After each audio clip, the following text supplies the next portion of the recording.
Hello and welcome to Fibre Town.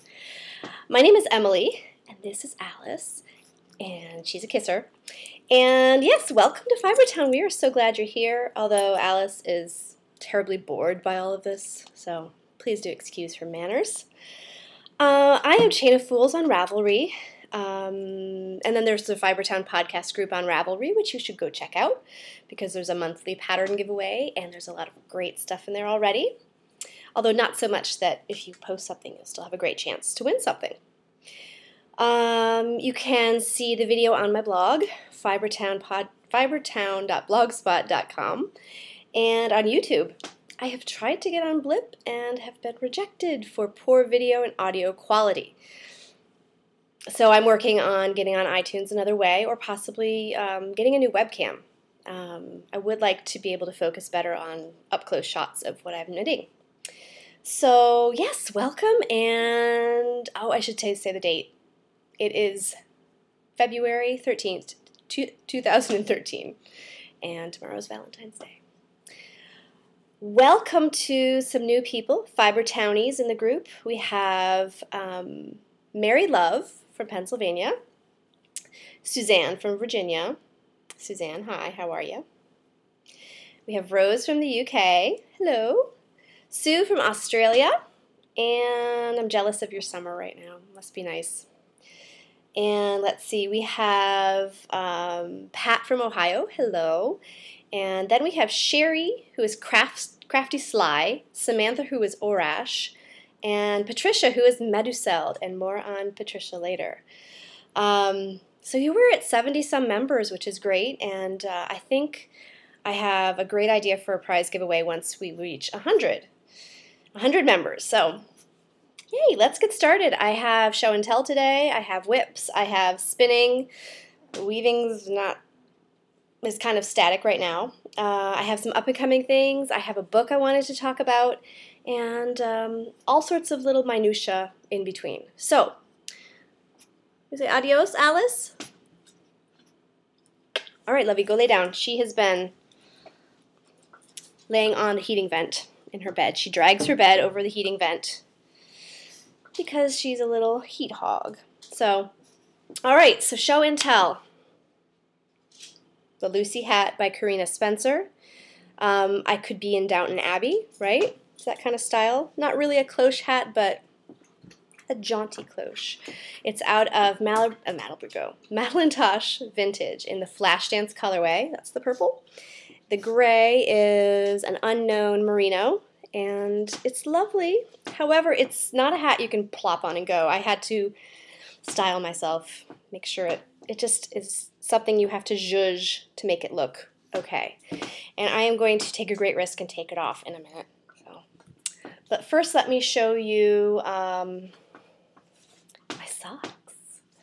These are out of my hand-spun Pigeon Roof Studios in the Verdigris colorway. I finished the second one this week, and they have not been washed yet, so there's still a little bit.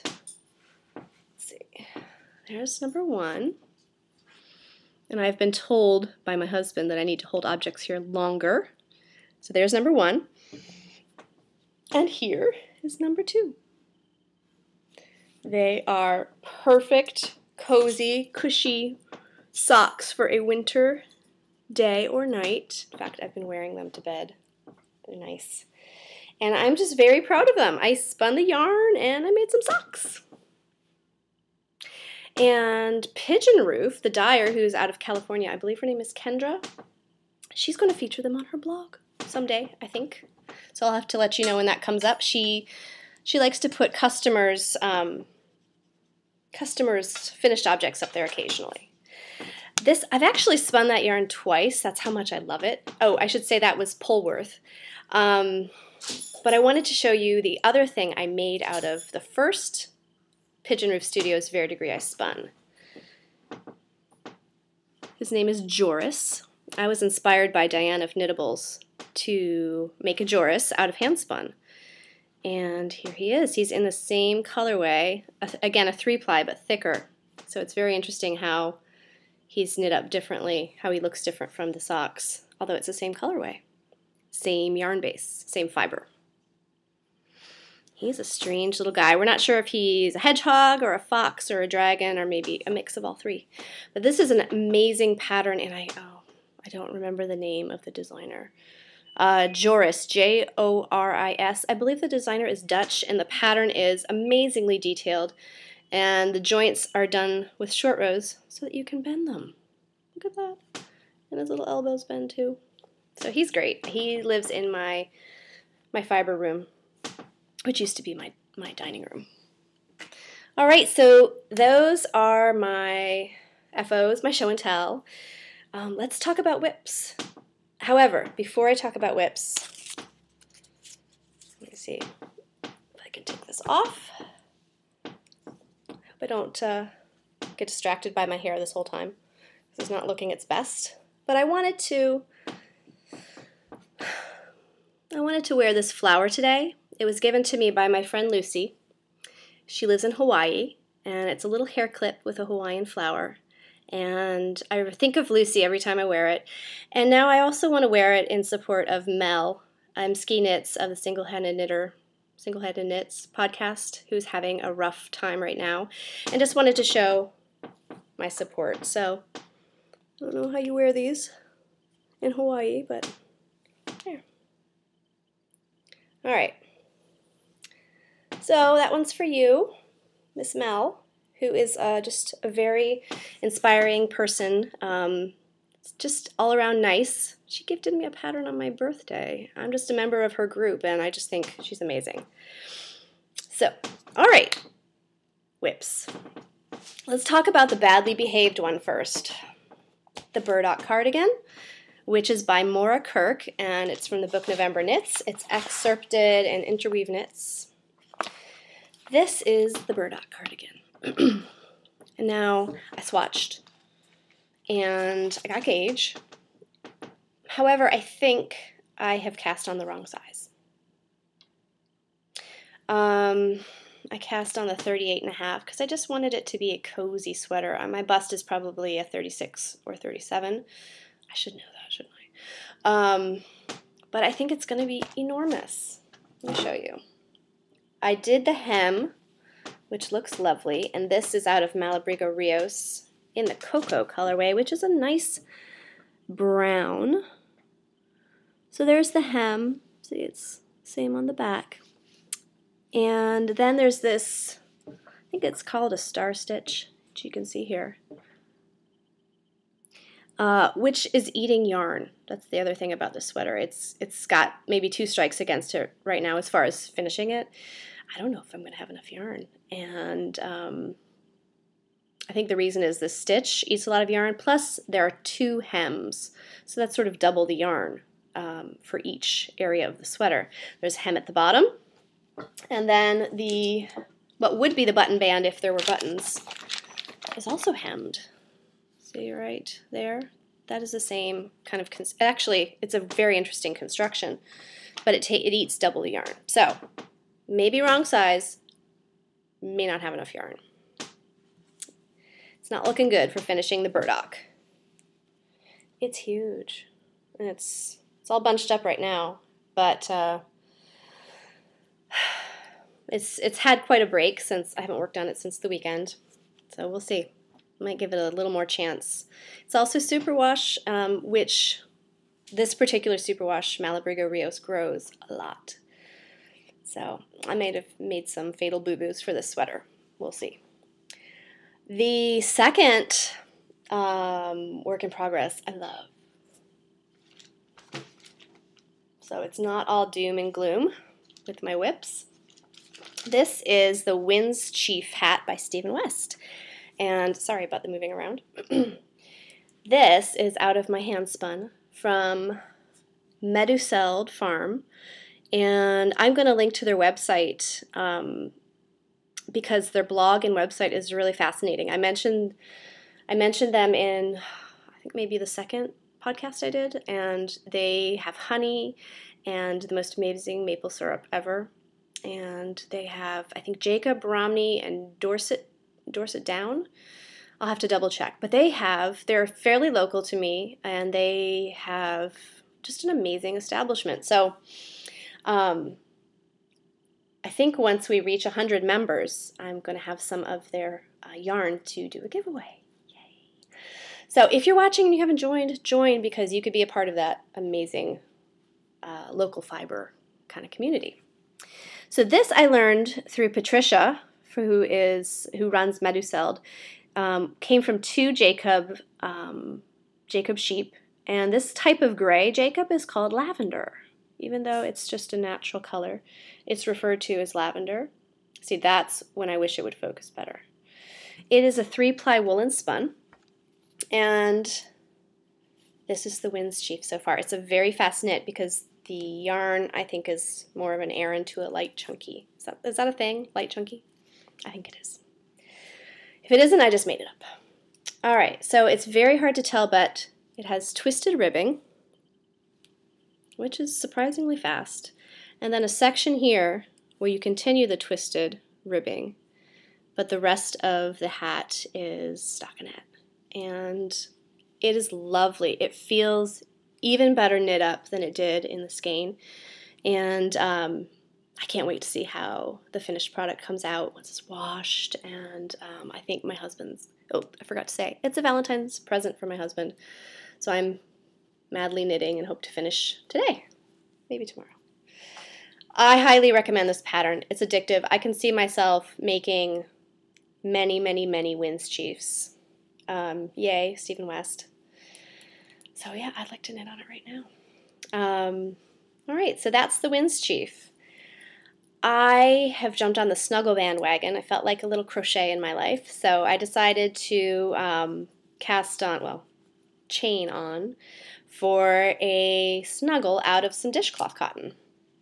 And I'm holding 3 colors together, and I'm just kind of making it up, double crochet. Here and there I'll do a half double crochet row, which is my favorite crochet stitch. And this is huge. It's going to be a gigantic snuggle for a gigantic dog. Got some work to do on that, and I think I might run out of the colors, but dogs are colorblind, so I'll just add some new dishcloth cotton onto there. Snuggles, I don't know if I mentioned this, I may or may not have. Maybe I did. My daughter and her friends. Yes, I did. See? So I am entering my snuggles. Anyway, they made these tied fleece ones, if you hadn't seen them before. I think that Sadie of Yarnivore, and I'm going to enter these in Heather, Boutros Babe, Fiberista Files, knit-alongs for the snuggles. I think if you sew, knit, and crochet a snuggle, you can enter sort of a trifecta drawing. And there's one also for the gigantic snuggle, so I'm hoping to enter all of those. All right, so that's my snuggle. I have one other whip that I'd like to share today, and it was sort of it's a cautionary tale, but it has informed what I'm going to do with my next spinning. So let me share so you can understand. This is from a loop bat, the very first loop bat I ever spun, which was called Sari Charlie, S-A-R-I, for Sari Silk. And this is what I have so far. Loops are lovely gradients. And this one does, you can see the Sari Silk. Let's see if I can get a good shot of that. It has sparkle, it has Sari Silk, and I think Corriedale Merino. There's some right there, it's that black splotch. So, this, I cast on the whippoorwill. It has since become some completely different thing because I realized that this is cobweb weight. I made a 2-ply cobweb weight with that loop bat. I don't ever want to do that again. I like knitting with lace. However, I don't want to knit stockinette with lace because it's taking me forever. So this goes from pink to this lovely light blue, and I'm on the green, and then let's see how much yarn I still have left. I believe the whole bat was just over 4 ounces, and it came out to almost 700 yards. So cobweb weight and stockinette, not what I want to do ever again. I'd like to finish this and maybe wear it to Maryland Sheep and Wool. We'll see. So I still have green. Then it comes to this yellow. Then the yellow melds into blue. And then I have this lovely blue. And oops, there's still more. There's a lot of loop here. So as I talk about my spinning, you'll see why I spun my next gradient bat the way I did. Okie dokie. I've talked about all my whips. Hope you're still with me. Hair's not too bad. All right, so I talked last week about the Into the World vegetable medley bat, and I went start to finish on that this week, and it came out beautifully. I want to show you, where's that picture? I made a picture collage with a new free app that I found called Pick Stitch, P-I-C Stitch, and it allows you to make a collage, which is perfect for this kind of thing because it shows start to finish. So, see that very well? Let's see. This is up on my project page. Sorry. Come on. This is up on my project page so you can get a better look. And going through all of the funhouse pictures my kids have taken on my iPad. Here we go. Okay. So it starts here with the vegetable medley bat. We've got your peas, your corn, your carrots, and your beets.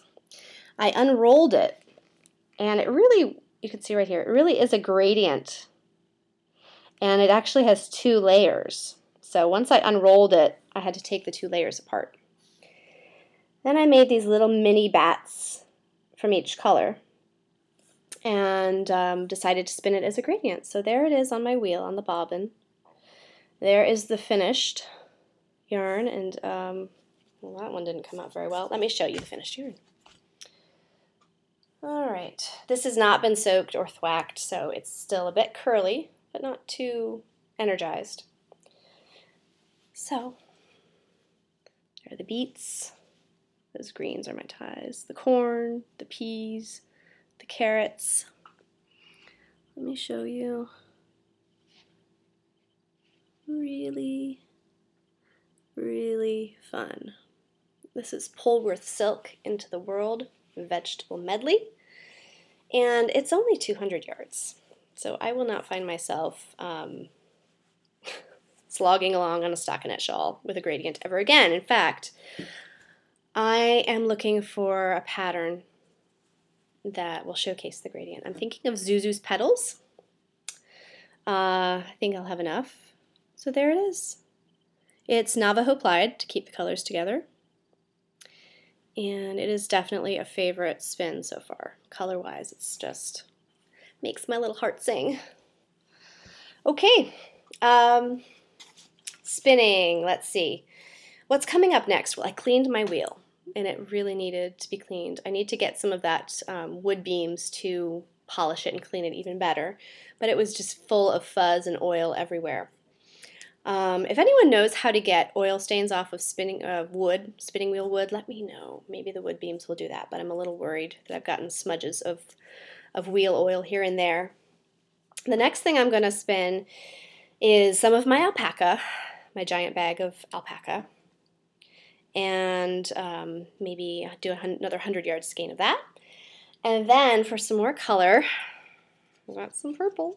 Surprise, surprise. This is falling apart. There's this lovely, lovely, lovely braid of fiber. This is from Julie Spins. She's out of Boston. And this is 50/50 Biffle silk. Blueface Leicester silk. That is an amazing percentage. It's called Purple Lilies. And I have spun her BFL silk before, this particular blend, and it's amazing. Highly recommend Julie Spins. It's the only one I've ever seen that has 50/50 BFL silk. So something to look for.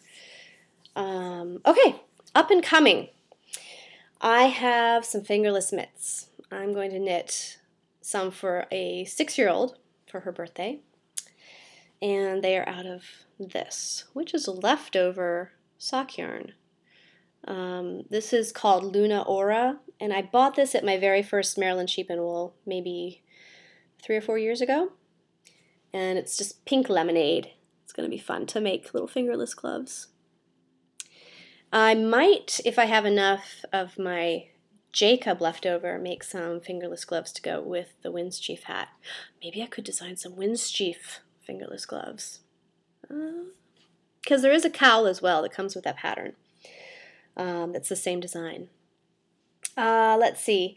Oh, I wanted to mention a charity, Annie Knits, who is part of our group, put some finished objects in our February thread, and they're 5 preemie hats that she is knitting for, or actually she crocheted them. She crocheted them for a group called Warm Hats for Tiny Heads.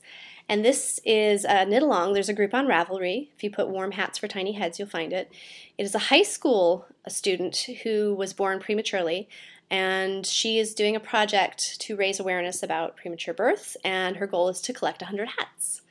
So you might want to check that out if you'd like to make some preemie hats. I believe this is one of the only knit-along crochet-alongs that allows wool, non-superwash wool. But you need to double-check that. I'm not sure. Could be just superwash. But yeah, give it a look. Warm Hats for Tiny Heads. Okay, I also have some sewing on the horizon, and I have gone a little fabric crazy. I never used to understand the appeal of fabric. Like, yes, yarn shopping, absolutely. But recently I found some fabric stores that are really amazing. So these are just from Joann's, though. There was a sale, and I have a teacher discount coupon, so let me show you what I've got. And I like to make the bags from in color order. There's a free tutorial there, and I've just upsized it using math of my own to make bigger ones. But check out in color order. I believe these are the same bags that Denise from Knitting Den makes and sells on Etsy. Okay, kitty cats. That is going to be a present for a little girl who loves kitty cats. Make a bag to put her birthday present in. And these have two outer fabrics and a lining. I'm just going to show you some of the outer fabrics I got. Matrushka dolls. Irresistible. These are all half yard cuts. Some nice stripes. That will probably be an interior. Apples and pears. Mermaids riding seahorses. Another one for a little girl. This one I love. It's lemons. Chrysanthemums. This is got a retro vibe, color-wise. Shrooms.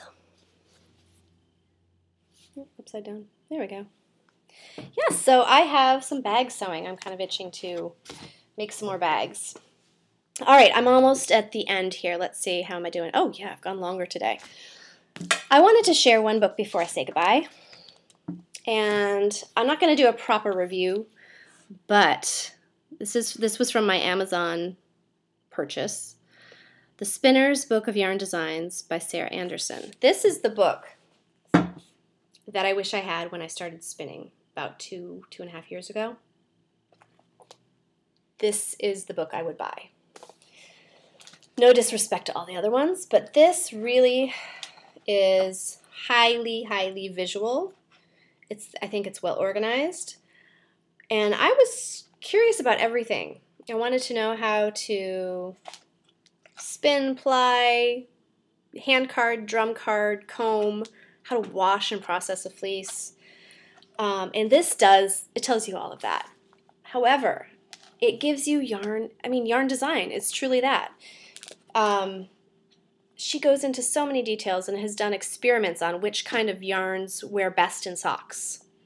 Hand-spun yarns, which obviously interests me. And apparently I didn't do it maybe the best way. But at the end, there's actually reference cards in this little pocket that you can take out and say, okay, I want to make a 2-color 4-ply hawser variation. I don't even know what that is, but there's a card about it. This is really a great, great book that has things in here I've never heard of. So I will be reading through this for a long time to come. So yeah, I haven't fully gone through it to wholeheartedly say buy it, but I'm glad I bought it. All right, so that is all for today. That went by fast. Come and see us in the Ravelry group. Post your finished objects in the thread. Win a pattern.